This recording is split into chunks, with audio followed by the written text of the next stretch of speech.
kamera. Kemudian dia mengunci pintu, mengeluarkan lemari, melompat.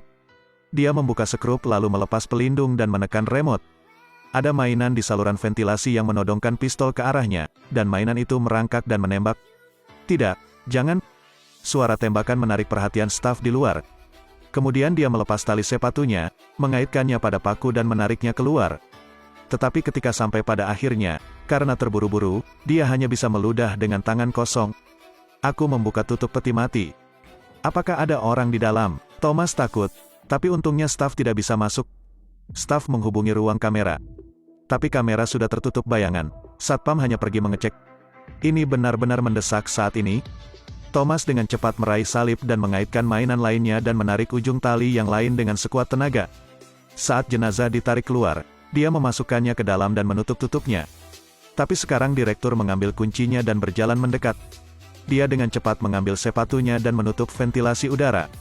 Tapi tiba-tiba di peti mati terdengar bel. Tubuh mayat masih memiliki telepon. Thomas kehilangan jiwanya. Dia hanya bisa berdoa, tolong matikan teleponnya, Bu.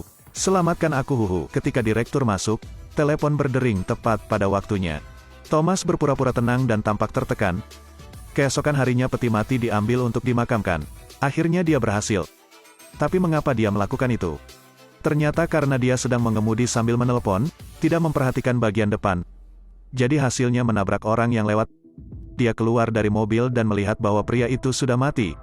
Sebagai wakil direktur FBI, dia tidak hanya kehilangan pekerjaannya tetapi bahkan berakhir di penjara. Jadi dia meletakkan mayatnya di bagasi mobil, memutuskan untuk menyembunyikan semuanya. Tapi dia bertemu polisi untuk memeriksa kadar alkohol.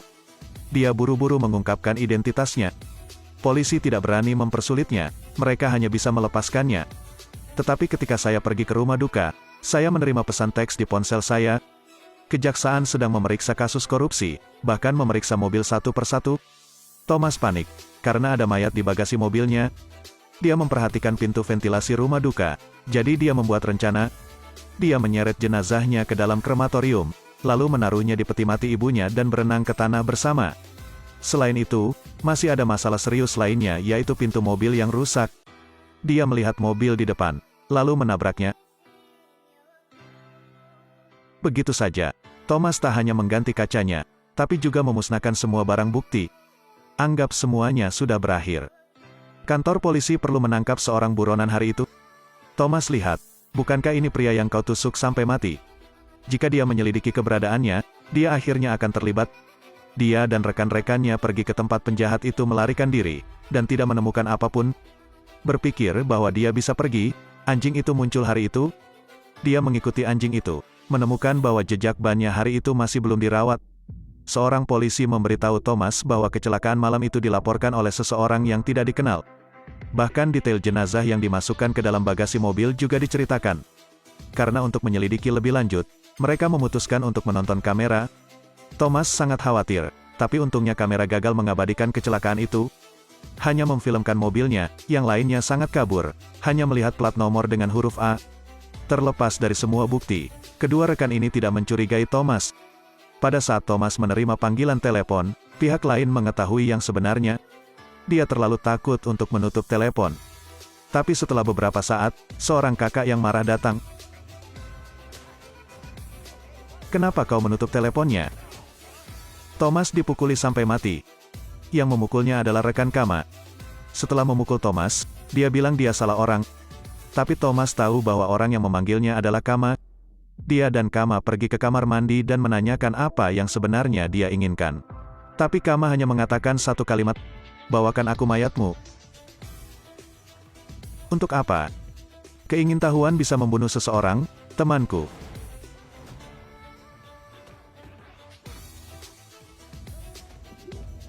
Thomas terlalu takut untuk bertanya lagi. Di malam hari dia pergi ke kuburan ibunya dan menggali mayatnya.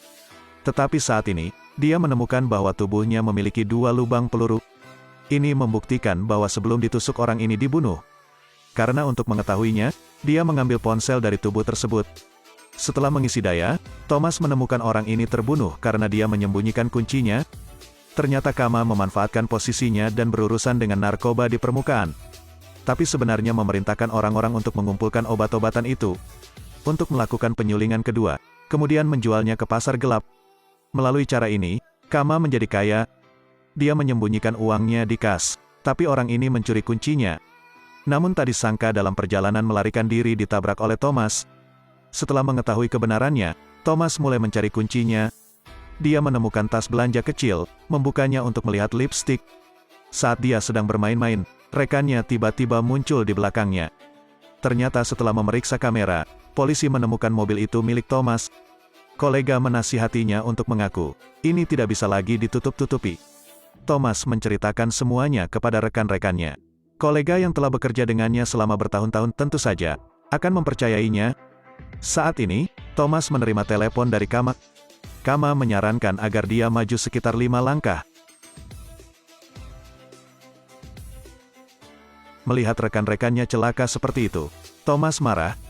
Dia memutuskan untuk mengaku besok dan melaporkan Kama juga. Tapi Kama segera menebak niat Thomas. Jadi dia pergi ke rumah Thomas. Mendengar suara putrinya, dia tahu dia hanya bisa mengikuti permintaan Kama. Tapi sekarang Thomas sedang merencanakan balas dendamnya. Dia pergi ke ruang senjata departemen kepolisian dan mengambil bom yang dikendalikan dari jarak jauh.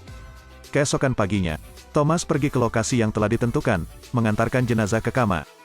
Tapi saat dia hendak pergi, Kama mengeluarkan pistol dan mengarahkannya ke arahnya. Jika kamu membunuhku, surat akan tiba pada siang hari. Di sana semua bukti kejahatanmu. Dia meraih ujung pistol dan menyuruh Kama untuk menembak. Tapi Kama melihat Thomas menurut, baru saja masuk ke mobil dan pergi. Thomas membidik saat yang tepat, lalu menekan tombol remote control.